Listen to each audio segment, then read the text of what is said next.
I've been doing this for years as a CPA, and I can tell you the number one reason landlords overpay in taxes, get hit with IRS notices, or leave thousands of dollars in deductions on the table is not because they made bad investments. It's because their books are a mess. I'm talking about receipts in a shoebox, bank accounts that mix personal spending with rental income, no categories, no records, nothing their CPA can actually work with. And here's the brutal truth. Your tax preparer can only work with what you give them. If your books are a disaster, you're paying more than you should. Guaranteed. So today I'm going to fix that. I'm going to show you exactly how to set up a bookkeeping system for your rental properties from scratch the right way, the same way I set it up for my own clients. Let's go! Hey everyone, I'm Peter Fider. I am a CPA and the owner of Meatball Accounting. We specialize in bookkeeping and accounting for your property managers and landlords. If you're new here, this channel is all about the financial side of owning and managing rental properties. Bookkeeping, taxes, and the stuff your property manager probably isn't telling you. Hit subscribe if that sounds useful. Now let's get into it. Before you open any software, before you track a single transaction, you need the right bank accounts.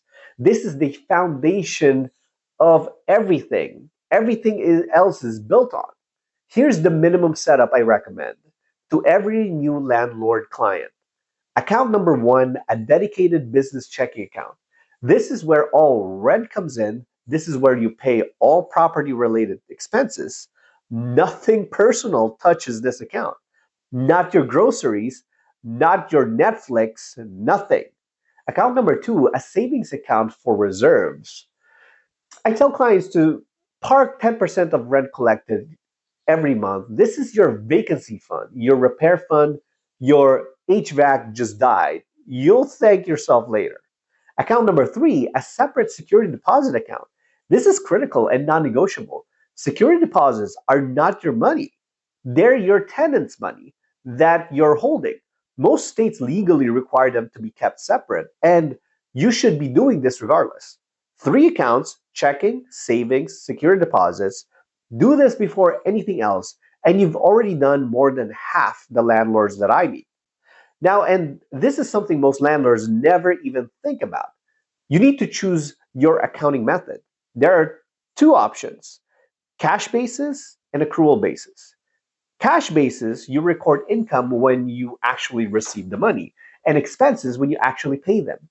Accrual basis, you record income when it's earned and expenses when they are incurred, even if the cash hasn't moved yet. For the vast majority of individual landlords, especially those with fewer than 10 properties, cash basis is the right answer. It's simpler, it matches how your bank account actually works, and it's what the IRS expects on your Schedule E for most rental property owners. I'll do a deeper dive on this in a future video. For today, just know if you're a landlord with a handful of properties, you're almost certainly using cash basis. Set your software to match. Here's where most landlords get it completely wrong. They set up categories that make sense to them, but don't match what the IRS actually asks for. And then at tax time, we have to manually resort everything. That costs you time and it costs you money. The smarter approach is to build your expense categories around the Schedule E from day one. Schedule E is the IRS form where rental income and expenses are reported. Here are the key expense lines you need categories for: advertising, Zillow listings, yard signs, online ads. Auto and travel. Make sure this account is already set up in your chart of accounts and ready to go. Then just track your mileage. Basically, 72.5 cents per mile in 2026, whether that's through an app like MileIQ or a simple manual log. Most landlords never do this, and it's free money sitting on a table. Your CPA handles the calculation at tax time, so you don't have to worry about that. Cleaning and maintenance, regular upkeep and cleaning between tenants. That's what that is. Insurance, landlord policy, umbrella policy, legal and professional fees, attorney costs, CPA fees, bookkeeper fees. Yes, your bookkeeper and CPA are deductible. Management fees, what you pay your property manager. Mortgage interest, interest only, no principal.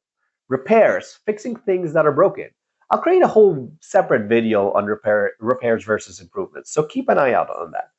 Taxes, primarily property taxes. Utilities, anything you pay on behalf of the tenants. Depreciation, the big one. Depreciation, that's a paper deduction. No cash out of your pocket. That could be worth thousands of dollars every year. We're going to cover that in a dedicated video because it absolutely deserves its own full breakdown. Your CPA will do the calculation for this, so no need to worry about that. The point is, build your categories around these Schedule E lines so when your bookkeeper or your CPA asks for your year-end summary, you'll be ready. Now let's talk tools. You've got your account set up, you know your categories. Where do you actually track all of this? I'll keep this simple. Now, if you're managing 10 or more properties or you're running a property management company, you'll want to look at a dedicated PM software, property management software.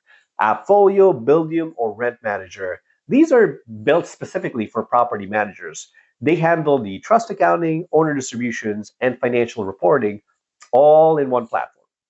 For most landlords, QuickBooks Online or Xero, these are the two tools I recommend to my clients. QuickBooks Online is the most widely used. Your CPA and bookkeeper will almost certainly know it. Xero is a strong alternative with a clean interface. Either one works, pick one and stick with it. And here's what I want to say as a CPA. The software matters less than the habit. The best software in the world doesn't help you if you log in once a year. Set aside 30 minutes to an hour a month, that's it, to categorize transactions and reconcile your accounts. 30 minutes to an hour a month now prevents a very expensive mess later. I want to end with this because it's the thing I see most often with new clients, and it genuinely hurts people. The mistake is mixing personal and business transactions in the same account.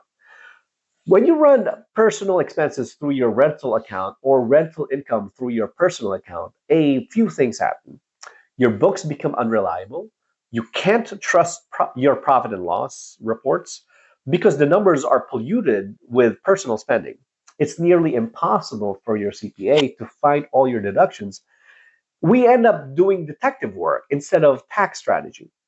The IRS views commingled accounts as a red flag. It raises questions about whether your rental activity is being run like a legitimate business. And that is the last conversation you want to be having with the IRS. The fix is simple. Open that dedicated business checking account, every rental dollar in, every rental expense out. Your personal life stays out of it completely. That one move, separate accounts, will do more for your financial health as a landlord than almost anything else I could tell you today. All right, to recap what we covered today, right? You ready for this? 3 bank accounts, right? Checking, savings, security deposits. Cash basis, accounting for most individual landlords. Categories built around Schedule E from day one. Software matched to your portfolio size. Separate accounts always, no exceptions. Now, if you want to take action on this today, I put together a free rental property chart of accounts template. These are the exact income and expense categories I use with my own clients, pre-labeled and ready to plug into your software. The link to grab that is in the description below. And if you're thinking, Peter, I don't want to deal with any of this. I just want someone to handle my books. That's exactly what we do at Meatball Accounting. The link to book a free call with me is also in the description. If this video was helpful, give it a thumbs up. It genuinely helps more landlords, more people to find this channel. And subscribe if you want more content like this. We cover bookkeeping, taxes, and the financial side of property management in plain English every week. This is Peter Fider.